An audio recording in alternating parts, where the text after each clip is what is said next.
ಸರ್ಕಾರದ ವಿರುದ್ಧ ಹೋರಾಟ ಮಾಡಿ ಗೆದ್ದ ಶ್ರೀ ಪೂರ್ಣಾನಂದಪುರಿ ಸ್ವಾಮೀಜಿ. ಸಚಿವ ಶಿವರಾಜ್ ತಂಗಡಗಿ ವಿರುದ್ಧ ಕಮಿಷನ್ ಆರೋಪ. 20% ಕಮಿಷನ್ ಕೊಟ್ಟಿದ್ರೆ ನನಗೂ ಹಣ ಬಿಡುಗಡೆ ಆಗಿರೋದು ಎಂದು ಗಂಭೀರ ಆರೋಪ ಮಾಡಿದ್ದಾರೆ ಶ್ರೀಗಳು. ತಂಗಡಗಿ ತಮ್ಮ ಚಂದ್ರಪ್ಪ ಎಂಬುವರು ಸಚಿವರ ವ್ಯವಹಾರ ನೋಡಿಕೊಳ್ಳುವವನ ಬಳಿ ಡೀಲ್.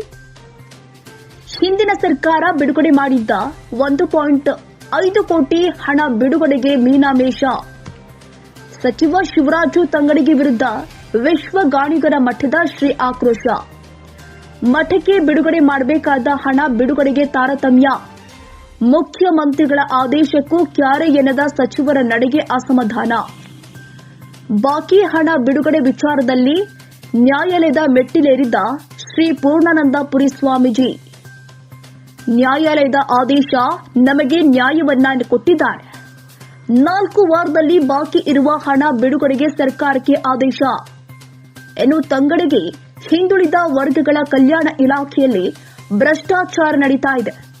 ತನಗೆ ಬೇಕಾದವರಿಗೆ 243 ಕೋಟಿ ಹಣವನ್ನ ಸಚಿವರು ಬಿಡುಗಡೆ ಮಾಡಿ ನಮ್ಮ ಕಡತ ತಡೆ ಹಿಡಿದಿದ್ದಾರೆ. ಮುಖ್ಯಮಂತ್ರಿಗಳಿಗೆ ಕೈ ಮುಗಿದು ಬೇಡ್ತೀನಿ, ಮಠದ ಅಭಿವೃದ್ಧಿಗೆ ಸಹಕರಿಸಿ ಎಂದ ಶ್ರೀ. ಮುಖ್ಯಮಂತ್ರಿಗಳು ಸ್ವತಃ ಈ ಬಗ್ಗೆ ಪರಿಶೀಲನೆ ನಡೆಸಬೇಕು. ಸಚಿವ ತಂಗಡಗಿ ವಿರುದ್ಧ ಕಿಡಿಕಾರಿದ್ದಾರೆ ಶ್ರೀಗಳು. ನಾನು ಪ್ರಾಮಾಣಿಕತೆಯಿಂದ ಹೋರಾಟ ಮಾಡಿದ್ದಾನೆ. ಸಚಿವರು ನನ್ನ ಕಣ್ಣಲ್ಲಿ ರಕ್ತ ಬರುವಂತೆ ಮಾಡಿದ್ದಾರೆ. ನೆಲಮಂಗಲ ಬಳಿಯ ವಿಶ್ವ ಗಾಣಿಗರ ಮಠದ ಶ್ರೀ ಪೂರ್ಣಾನಂದಪುರಿ ಸ್ವಾಮೀಜಿ ಹೇಳಿಕೆ ಕೊಟ್ಟಿದ್ದಾರೆ. ಎಳ್ಳನ್ನು ತೋರಿಸಿಲ್ಲ. ಭ್ರಷ್ಟಾಚಾರದ ವಿರುದ್ಧ ಸತತವಾಗಿ ಹೋರಾಟ ಮಾಡ್ಕೊಂಡು ಬಂದಿದ್ದೇನೆ. ಅದು 1982ರಲ್ಲಿ ನಾನು ಶಾಸಕ ಆದಮೇಲೆ 87ರಲ್ಲಿ 2-3 ಮಂತ್ರಿಗಳನ್ನು ರಾಜೀನಾಮೆ ಕೊಡಿಸಿದ್ದೇನೆ. ಅಧಿಕಾರಿಗಳ ಮೇಲೆ ಆಕ್ಷನ್ ತಗೊಂಡಿದ್ದಾರೆ. ಹಾಗೆ ನಾನು ಪ್ರಾಮಾಣಿಕವಾಗಿ ದುಡಿದಿದ್ದೇನೆ. ಆದರೆ ನನಗೆ ಇವತ್ತಿನ ದಿವಸ ಸನ್ಮಾನ್ಯ ಹಿಂದುಳಿದ ವರ್ಗಗಳ ಕಲ್ಯಾಣ ಇಲಾಖೆ ಸಚಿವರಾದ ತಂಗಡಗಿ ಅವರು ನನ್ನ ಕಣ್ಣಲ್ಲಿ ರಕ್ತವನ್ನು ಕೆಡಕ್ತಾ ಇದ್ದಾರೆ. ನನಗೋಸ್ಕರ ಅಲ್ಲ, ನಾನು ಸ್ವಂತಕ್ಕೋಸ್ಕರ ಕೇಳಿಲ್ಲ.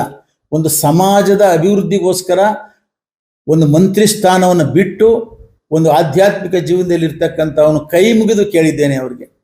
ಒಂದು ಸಮಾಜದ ಅಭಿವೃದ್ಧಿಗೋಸ್ಕರವಾಗಿ, ಒಂದು ಜನಾಂಗದ ಅಭಿವೃದ್ಧಿಗೋಸ್ಕರವಾಗಿ. ಮತ್ತು ಈ ನಮ್ಮ ಮಠ ಪ್ರಥಮವಾಗಿ ಸ್ಥಾಪನೆ ಆಗಿರ್ತಕ್ಕಂಥದ್ದು. ಅದರಿಂದ ಅದಕ್ಕೆ ಕರುಣೆನೇ ಇಲ್ಲ ಮನುಷ್ಯನಿಗೆ. ನಾನೇನು ಅವ್ರಿಗೂ ನನಗೆ ಯಾವುದೇ ವಿಧ ಭಿನ್ನಾಭಿಪ್ರಾಯ ಇಲ್ಲ. ಅದಕ್ಕೋಸ್ಕರ ನನಗೂ ಪ್ರಶ್ನೆ, ಕಾರಣ ಏನು? ಕಾರಣ ಗೊತ್ತಾಗ್ತದೆ.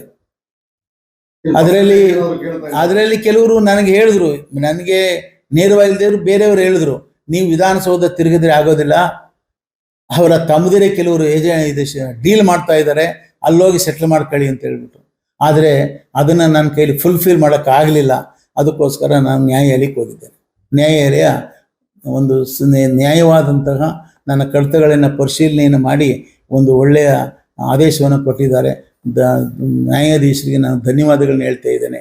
ಮತ್ತು ಮುಖ್ಯಮಂತ್ರಿಗಳು ಸರ್ಕಾರದಲ್ಲಿ ಎಲ್ಲೂ ಲೋಪ ಆಗಿಲ್ಲ, ಎಲ್ಲರೂ ಸಹ ಸಹಕರಿಸಿದ್ದಾರೆ. ಆದರೆ ಮಂತ್ರಿ ಮಾತ್ರ ಇದಕ್ಕೆ ಅಡೆತಡೆ ಮಾಡ್ತಾ ಇರ್ತಕ್ಕಂಥದ್ದು. ಮಂತ್ರಿಯಿಂದ ತಾನೇ ಇಳಿದಿರ್ತಾರೆ. ಇದನ್ನು ಬೇಕಾದರೆ ಮುಖ್ಯಮಂತ್ರಿಗಳು ದಯಮಾಡಿ ಕೈ ಮುಗಿದು ಪ್ರಾರ್ಥನೆ ಮಾಡ್ತೀನಿ ತಮ್ಮ ಮೂಲಕ ಅವ್ರ ಕಡತವನ್ನು ತರಿಸಿ ವೆರಿಫೈ ಮಾಡಲಿ. ಮತ್ತು ಅವರೂ ಸಹ 2 ಸಾರಿ ಹೇಳಿದ್ದಾರೆ ಅದು ಅಮೌಂಟ್ ರಿಲೀಸ್ ಮಾಡು ಅಂತ ಹೇಳ್ಬಿಟ್ಟು. ಆದರೂ ಮುಖ್ಯಮಂತ್ರಿಗಳಿಗೂ ಆರ್ಡ್ರಿಗೆ ಆಗಲಿ, ಮುಖ್ಯಮಂತ್ರಿಗಳ ಫೋನ್ ಕರೆಗಾಗಲಿ ಅವರು ಯಾವುದಕ್ಕೂ ಸ್ಪಂದನೆ ಮಾಡಿಲ್ಲ. ಮತ್ತು SC ಮಾದೇವಪ್ಪನವರು ಮಿನಿಸ್ಟರ್, ಅವರು ಸಹ ಹೇಳಿದ್ದಾರೆ 2 ಸಾರಿ ದುಡ್ಡನ್ನು ರಿಲೀಸ್ ಮಾಡಿಕೊಡು ಅವ್ರಿಗೆ ಅಂತ ಹೇಳ್ಬಿಟ್ಟು. ಈ ಬೋಸರಾಜ್ ಅವರು ಒಂದು ಸಾರಿ ಫೋನ್ ಮಾಡಿ ಹೇಳಿ, ಯಾರು ಹೇಳಿದ್ರು ಅದನ್ನು ಇಟ್ಕೊಂಡಿದ್ದಾರೆ. ಕಾರಣ ಏನು ಅಂತ ಹೇಳಿ ಅವ್ರು ಬಂದು ಯಾತಕ್ಕೋಸ್ಕರ ಇಟ್ಟಿದ್ದಾರೆ ಅಂತ.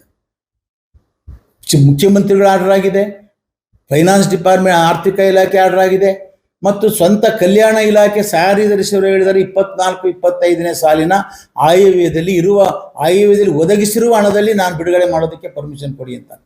ಆದರೆ ಅವ್ರಿಗೆ ನಮ್ಮ ಕಡತಕ್ಕೆ ಪರ್ಮಿಷನ್ ಕೊಡದೆ ಬೇರೆಯವ್ರಿಗೆ 243 ಕೋಟಿ ಹಣಕ್ಕೆ ಇವರು ಆದೇಶ ಮಾಡಿದ್ದಾರೆ. ಅದು ಪಿಕ್ ಆ್ಯಂಡ್ ಚೂಸ್ ಇವರು ಮಂತ್ರಿಗಳು ತಮ್ಮ ಇಷ್ಟ ಸ್ವೇಚ್ಛಾಚಾರಿಯಾಗಿ ತನಗೆ ಬೇಕಾದವ್ರಿಗೆ ಆರ್ಡರ್ ಮಾಡಿದ್ದಾರೆ. ಇದು ನನ್ನ ನೋವು.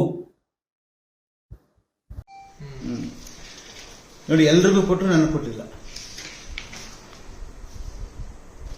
ಏನಪ್ಪ ಮಾಡೋದು? ಈ ಕೋರ್ಟ್ ಆದೇಶ 1 ತಿಂಗಳೊಳಗಡೆ ಬಾಕಿ ಇರುವ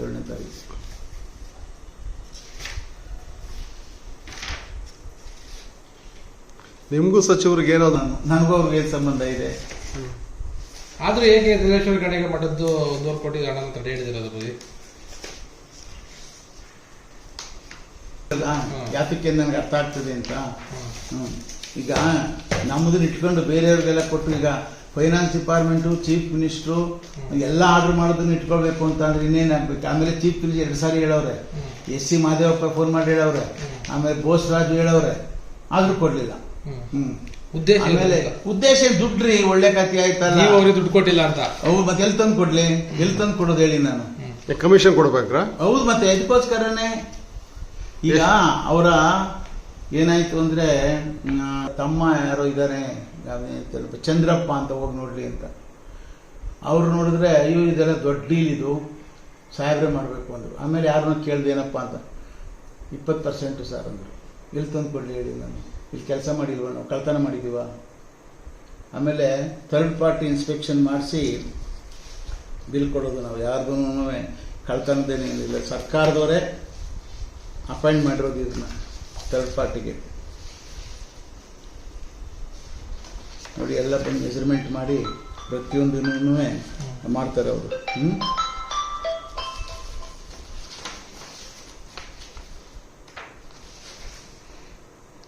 ನೋಡಿ, ಎಲ್ಲ ಮೆಜರ್ಮೆಂಟು ಎಲ್ಲ ಅವರೇ ಬಂದು ಪ್ರತಿಯೊಂದನ್ನು ಇನ್ಸ್ಪೆಕ್ಟ್ ಮಾಡ್ತಾರೆ. ಯಾರ ಹತ್ರ ಇಸ್ಕೊಡೋದು ನಾನು? ಅಂದ್ರೆ ನೀವು 20% ನಾವೇ ಭಿಕ್ಷೆ ಕೇಳೋದು, ನಾವೆಲ್ಲ ತಂದು ಕೊಡ್ಲಿ. ಈಗ ಅವ್ರಿಗೆ 20% ಕಮಿಷನ್ ಕೊಟ್ಟಿದ್ರೆ 1.5 ಕೋಟಿ ಹಣ ಬಿಡುಗಡೆ ಆಗ್ಬಿಟ್ಟಿದೆ. ಅದೇನು ಅವನೇ ಹೇಳಬೇಕು ಅಲ್ವಾ? ಇನ್ನು ಅದಕ್ಕಲ್ಲದೆ ಬೇರೆ ವಿಚಾರ ಇದ್ರೆ ಇನ್ಯಾವುದಕ್ಕೋಸ್ಕರ ಇಟ್ಕೊಂಡಿದ್ದಾರೆ? ಇಲ್ಲ ಅಬ್ಜೆಕ್ಷನ್ ಎಲ್ಲ ಮಾಡಬೇಕಾಗಿತ್ತಲ್ಲ, ತಪ್ಪಿದ್ರೆ ವಾಪಸ್ ಕಳಿಸ್ಬೇಕಾಗಿತ್ತಲ್ಲ ಫೈಲು. ಆಮೇಲೆ ಬಿಲ್ಲು ನಾವು ಯಾವತ್ತು ಕೊಟ್ಟಿದ್ದೀನಿ ಅಂದರೆ, ನಿರ್ಮಿತಿ ಕೇಂದ್ರದವರಿಗೆ 18/9/24 ಬಿಲ್ ಕೊಟ್ಟಿದ್ದೀನಿ. 18/9 ನಮ್ಮ ಪೆಂಡಿಂಗು ಎಲ್ಲ ಒಪ್ಕೊಂಡಾದ್ಮೇಲೆ ಪೆಂಡಿಂಗು. ಇವರಿಗೆ ಬೇರೆಯವ್ರಿಗೆ ಒಂದೇ ದಿನ 20 ದುಡ್ಡು ಬಂದ ತಕ್ಷಣ ಇಲ್ಲಿ 243 ಕೋಟಿಗೆ ಆರ್ಡರ್ಸ್ ಮಾಡಿದ್ದಾರೆ. ಜೀವ ಮಾಡಿ ಇಶ್ಯೂ ಮಾಡಿ ಅದಕ್ಕೆ ಇದೆಯಲ್ಲ ಇದ್ದಾರೆ.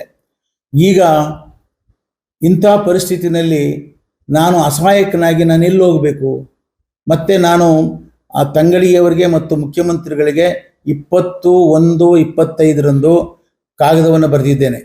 ಏನು ಅಂತ ಹೇಳಿದ್ರೆ, ಎಲ್ಲ ಡಾಕ್ಯುಮೆಂಟ್ಸ್ನೆಲ್ಲ ಹಾಕಿ ಈ ರೀತಿ ನಿಧಾನ ಆಗ್ತಾ ಇದೆ, ನಿಮ್ಮ ಮಂತ್ರಿಗಳಿಂದ ತೊಂದರೆ ಆಗ್ತಾ ಇದೆ, ನಾಳೆ ದಿನ ಸರ್ಕಾರಕ್ಕೆ ಮುಜುಗರ ಆದರೆ ಅದಕ್ಕೆ ತಂಗಡಿಯವರಿಗೆ ಕಾರಣ, ನಾನು ಕಾರಣ ಅಲ್ಲ ಅಂತಕ್ಕಂಥ ಲೆಟ್ರನ್ನ ನಾನು ಬರೆದಿದ್ದೇನೆ. ಆದರೂ ಸಹ ಅವರು ಯೋಚನೆ ಮಾಡಲಿಲ್ಲ. ಆಗ ನನಗೆ ಉಳಿದಿರ್ತಕ್ಕಂಥದ್ದು ಒಂದೇ ಒಂದು ದಾರಿ, ಇದಕ್ಕೆ ಕೋರ್ಟ್ಗೆ ಹೋಗ್ತಕ್ಕಂಥದ್ದು. ಆದ್ದರಿಂದ ಕೋರ್ಟ್ಗೆ, ನ್ಯಾಯಾಲಯಕ್ಕೆ ಹೋದಾಗ ಅಲ್ಲಿ ನನಗೆ ಸನ್ಮಾನ್ಯ ನ್ಯಾಯಾಧೀಶರು ಒಳ್ಳೆಯ ಡಿಸಿಷನನ್ನು ಕೊಟ್ಟು ನನಗೆ ನ್ಯಾಯವನ್ನು ಒದಗಿಸಿದ್ದಾರೆ. ಇದು ಈ ಕಡತ ನಾನು RTI ತೆಗೆದುಕೊಂಡಿದ್ದೇನೆ. 243 ಕೋಟಿಗೆ ತಂಗಡಿಗೆಯವರು 9ನೇ ತಿಂಗಳಿಂದ 9 ಸೆಪ್ಟೆಂಬರಿಂದ ನವೆಂಬರ್ವರೆಗೆ 243 ಕೋಟಿಗೆ ಹಣ ರಿಲೀಸ್ ಮಾಡಿರ್ತಕ್ಕಂಥದ್ದು ಸರ್ಕಾರದ ಆದೇಶ ಇದು. ಆದರೆ ನನ್ನ ಕಡತ 19/8/24 ಅವರ ಹತ್ರನೇ ಇದ್ರೂ ಸಹ ನನಗೆ ಹಣ ಬಿಡುಗಡೆ ಮಾಡಿಲ್ಲ. ಈಗ ಬೇರೆ ರೀತಿಯಲ್ಲಿ ಏನೇನೋ ಮಾಡಬೇಕು ಅಂತ ಇದ್ದಾರಂತೆ. ಆದರೆ ಅದನ್ನು ನ್ಯಾಯಾಲಯನೇ ಅಬ್ಸರ್ವ್ ಮಾಡಿದೆ ಸೀರಿಯಸ್ ಆಗಿ. ಈಗ ನ್ಯಾಯಾಲಯ, ನಾನು ಧನ್ಯವಾದಗಳನ್ನು ಹೇಳ್ತಾ ಇದ್ದೀನಿ ನ್ಯಾಯಾಧೀಶರಿಗೆ. ಬಹಳ ಆಸಕ್ತಿಯಿಂದ ಇರ್ತಕ್ಕಂಥ ನ್ಯಾಯವನ್ನು ಎಲ್ಲ ರೆಕಾರ್ಡ್ಸ್ನೆಲ್ಲ ಪರಾಮರ್ಶೆ ಮಾಡಿ ನ್ಯಾಯಾಧೀಶರು 4 ವಾರದಲ್ಲಿ ಕೊಡಬೇಕು ಅಂತ ಕೊಟ್ಟಿದ್ದಾರೆ. ನಾನು ಈಗಲೂ ಸಹ ಮುಖ್ಯಮಂತ್ರಿಗಳಿಗೆ ನಾನು ಕೈ ಮುಗಿದು ಪ್ರಾರ್ಥನೆ ಮಾಡ್ತಾ ಇದ್ದೀನಿ. ಈ ಸರ್ಕಾರದ ಎಲ್ಲ ಕಾನೂನು ಪ್ರಕಾರವಾಗಿದೆ. ಇಂತಹ ತಂಗಡಿಗೆಯಂತಹ ಮಂತ್ರಿಗಳ ಕೈಲಿ ಹಿಂದುಳಿದ ವರ್ಗಗಳ ಕಲ್ಯಾಣ ಇಲಾಖೆಯನ್ನು ದಯಮಾಡಿ ಬೇರ್ಪಡಿಸಿ ಅಂತ ಕೇಳ್ಕೊಳ್ತಾ ಇದ್ದೀನಿ. ಏಕೆಂದರೆ ಅವರು ಹಿಂದುಳಿದ ವರ್ಗಗಳ ರಕ್ತವನ್ನು ಹೀರ್ತಾ ಇದ್ದಾರೆ. ಯಾವುದು ಕಾನೂನು ಪ್ರಕಾರವಾಗಿಲ್ಲ. ಸ್ವೇಚ್ಛಾಚಾರಿಯಾಗಿ ಸರ್ಕಾರದ ಹಣವನ್ನು ಸ್ವೇಚ್ಛಾಚಾರಿಯಾಗಿ ಅವ್ರಿಗಿಷ್ಟ ಬಂದಾಗಿ ಹಂಚ್ತಾ ಇದ್ದಾರೆ. ಇದು ಸರಿಯಿಲ್ಲ. ಆದ್ದರಿಂದ ಈಗ ಮುಖ್ಯಮಂತ್ರಿಗಳು ಸಹ ನನಗೆ ಒಂದು ಸಂದರ್ಭದಲ್ಲಿ ಮಾತು ಕೊಟ್ಟಿದ್ರು, ಈ ಪೆಂಡಿಂಗ್ 1.5 ಕೋಟಿ ಹಣವನ್ನು ನಾನು ರಿಲೀಸ್ ಮಾಡಿಕೊಡ್ತೀನಿ ಅಂತೇಳಿ ಅವರು ಮತ್ತು SC ಮಾದೇವಪ್ಪ ನನಗೆ ಮಾತು ಕೊಟ್ಟಿದ್ರು. ಅದರಂತೆ ಈಗೆಲ್ಲ ಕಾನೂನು ಪ್ರಕಾರವಾಗಿ ಬಿಲ್ ಆಗಿದೆ. ಅದನ್ನು ದಯಮಾಡಿ ನಮ್ಮ ಮುಖ್ಯಮಂತ್ರಿಗಳು ರಿಲೀಸ್ ಮಾಡಿಕೊಡ್ಬೇಕು. ಇದು ಬಡ ಸಂಸ್ಥೆ ಮತ್ತು ಇತಿಹಾಸದಲ್ಲಿ ಪ್ರಥಮ ಬಾರಿಗೆ ಒಂದು ಮಠ ಪ್ರಾರ್ಥನೆ ಮಾಡಿರ್ತಕ್ಕಂಥದ್ದು. ಇದು ಡೆವಲಪ್ಡ್ ಅಲ್ಲ, ಅಂಡರ್ ಡೆವಲಪ್ಮೆಂಟ್. ಆದ್ದರಿಂದ ಅಭಿವೃದ್ಧಿಯ ಹಾದಿಯಲ್ಲಿರ್ತಕ್ಕಂಥ ಹೊಸ ಮಠಕ್ಕೆ ಸರ್ಕಾರದಿಂದ ಕಾನೂನು ಪ್ರಕಾರವಾಗಿ ಇರ್ತಕ್ಕಂಥ ಮಂಜೂರಾಗಿರ್ತಕ್ಕಂಥ ಮತ್ತು ಕೆಲಸ ಆಲ್ರೆಡಿ ಪೂರ್ಣಗೊಂಡಿರೋಂಥ ಕೆಲಸಕ್ಕೆ ದುಡ್ಡನ್ನು ಕೊಡಬೇಕಾಗಿರೋದ್ರಿಂದ ದಯಮಾಡಿ ಮುಖ್ಯಮಂತ್ರಿಗಳು ತಕ್ಷಣ ಈ ಹಣವನ್ನು ಬಿಡುಗಡೆ ಮಾಡೋದಕ್ಕೆ ಆದೇಶ ಮಾಡಬೇಕು ಅಂತ. ಬಿಎನ್ಆರ್ ಪಬ್ಲಿಕ್ ಸ್ಕೂಲ್ 2025-26ನೇ ಸಾಲಿನ ಪ್ರವೇಶಾತಿ ಪ್ರಾರಂಭವಾಗಿದೆ. ಮಾಂಟಿಸರಿಯಿಂದ 10ನೇ ತರಗತಿಯವರೆಗೂ ದಾಖಲಾತಿ ಪ್ರಾರಂಭವಾಗಿದೆ. ಕೆಲವೇ ಸೀಟ್ಗಳು ಮಾತ್ರ ಲಭ್ಯವಿದ್ದು 100ಕ್ಕೆ 100ರಷ್ಟು ಫಲಿತಾಂಶ ನೀಡಲಾಗಿದ್ದು, ಎಸ್ಎಸ್ಎಲ್ಸಿ ಫಲಿತಾಂಶದಲ್ಲಿ ರಾಜ್ಯಕ್ಕೆ ಪ್ರಥಮ ಸ್ಥಾನ ಪಡೆದ ಶಾಲೆ ಇದಾಗಿದೆ. ಅತ್ಯಾಧುನಿಕ ಕಂಪ್ಯೂಟರ್ ಲ್ಯಾಬ್, ವಿಜ್ಞಾನ ಲ್ಯಾಬ್, ನೂತನ ಮಾದರಿಯ ಗ್ರಂಥಾಲಯ ಹಾಗೂ ಕ್ರೀಡೋ ಲ್ಯಾಬ್ ಇವೆಲ್ಲವುಗಳನ್ನು ಕೂಡ ಒಳಗೊಂಡಿದ್ದು ಮಕ್ಕಳನ್ನ ಕರೆದುಕೊಂಡು ಬರಲು ವಾಹನ ವ್ಯವಸ್ಥೆ ಕೂಡ ಲಭ್ಯವಿದೆ. 2023-24ನೇ ಸಾಲಿನ ಎಸ್ಎಸ್ಎಲ್ಸಿ ಪರೀಕ್ಷೆಯಲ್ಲಿ ರಾಜ್ಯ ಮಟ್ಟದ ಪ್ರಥಮ ಸ್ಥಾನ ಪಡೆದ ಶಾಲೆ ಹುಟ್ಟುಹಬ್ಬದ ಸಂಭ್ರಮಾಚರಣೆಯನ್ನ ಅನಾಥ ಮಕ್ಕಳಿಗೆ ಸಹಾಯ ಮಾಡುವ ಅತ್ಯುನ್ನತ ಕಾರ್ಯಕ್ರಮವನ್ನ ಜಾರಿಗೊಳಿಸಲಾಗಿದೆ. ಮಕ್ಕಳ ಸರ್ವತೋಮುಖ ಅಭಿವೃದ್ಧಿ, ಪಾಠದ ಜೊತೆಗೆ ನೃತ್ಯ, ಸಂಗೀತ, ಕರಾಟೆ, ಟ್ಯಾಂಗ್ ಹ್ಯಾಂಡೋ, ಚದುರಂಗ, ರೋಬೋಟಿಕ್ನಂತಹ ವಿಶೇಷ ತರಗತಿಗಳನ್ನ ಬಿಎನ್ಆರ್ ಶಾಲೆಯಲ್ಲಿ ಕೈಗೊಳ್ಳಲಾಗ್ತಾ ಇದೆ.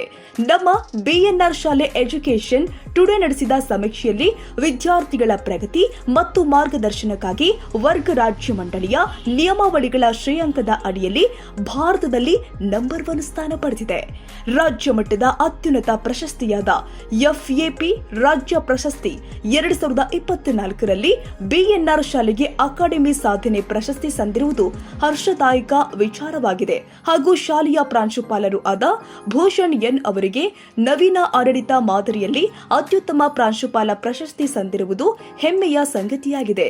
ನೂತನ ಪ್ರವೇಶಾತಿ ವಿದ್ಯಾರ್ಥಿಗಳಿಗೆ ವಿದ್ಯಾರ್ಥಿ ವೇತನ ನೀಡೋದ್ರ ಮೂಲಕ ಉತ್ತೇಜನ ನೀಡಲಾಗ್ತಾ ಇದೆ. ಹಾಗಿದ್ರೆ ಒಮ್ಮೆ ಭೇಟಿ ಕೊಡಿ BNR public school, Babanna layout, Mallasandra, T Dasarahalli. ಹೆಚ್ಚಿನ ಮಾಹಿತಿಗಾಗಿ ಸಂಪರ್ಕಿಸಿ 9904-98215 ಹಾಗೂ 9845451196.